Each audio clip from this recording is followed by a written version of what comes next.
Here's a side-by-side comparison of Brooklyn. 4 years ago, the bottom one is the first video she sent me to work with her virtually, and the top one was 7, 8 months ago, and it was pretty sizable changes. You can see the stance. There's a little difference in the feet, the right elbow, and the big changes we made were going from 4 to 5 steps and getting her ball placement a lot earlier. She was late, one full complete step late. So let's go to 5 steps, step 1, and step 2, which is just like a 4-step approach, is 4-step approach is first step. Okay, so now let's go to the first step, a 4-step approach. You can see she hasn't moved the ball with the same right leg moving forward. On both, you can see the top one, the ball is advanced quite a bit, so we advanced her timing a lot. Step 3, on a 5-step approach, which is the same as step 2 on a 4-step approach, you can see where the ball is advanced back quite a bit. And on the bottom one, the ball is just starting to ready to go into the swing, so she basically had 1 step to complete the swing before she went into her last step. So with the more advanced timing, the next step, the ball would go to the top of the swing better. You could also see her head over her leading foot, which means her upper body is tilted a little more forward, and that creates more forward momentum. So let's go to the second to last step.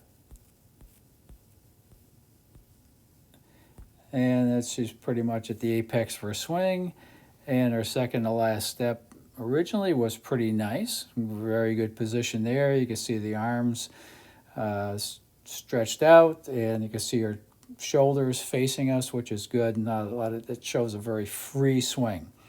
Now the last big thing was below on the 4-step approach, or original approach, her left leg would straighten out and the heel would hit first. So it was a stiff-legged last step with a plant.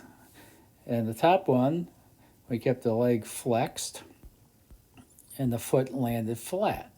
Much smoother transition. So when you plant like she did in the lower video, there'd be a lot of shifting of the weight, and it would be kind of I call it a crash landing. The foot would land and the body would lunge forward. Okay, with a slide, that doesn't happen. It's a much smoother transition into the release. Okay, so let's go to the top one. We'll get down to the release point. And we'll go to the release point here. She got in a pretty good spot, but she's a little lower, and you can see her trail foot on the top one. The toe is ahead of the heel, which just shows that the body weight is transferred over the slide leg, where the bottom one rather, shows the toe pointing at us and the heel in line with it, which is a sign that the body weight is leaning back on that foot a little bit.